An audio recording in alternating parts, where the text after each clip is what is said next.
Actually, only B is a food here. This is a fantastic chocolate lava cake, which again, I would not mind having right now or later. But the other two pictures are related. And for a little more detail and background, here are some of the observations for this particular case. So at side, the first complaint that came to us is that this unit was suffering from cyclical high vibration on the bearings. The customer was experiencing very early oil degradation. So every 2,000 hours of operation, they were seeing the oil going from brand new to basically what you see in the pictures here. So quite a significant amount of sludge formation.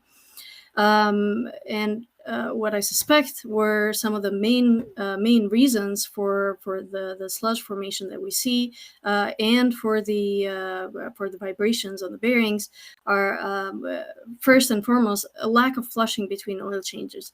So we see we see that oil degrading almost 2,000 hours and creating sludge, and all that is done is the old oil is drained as much as it can, leaving behind quite a bit of contamination.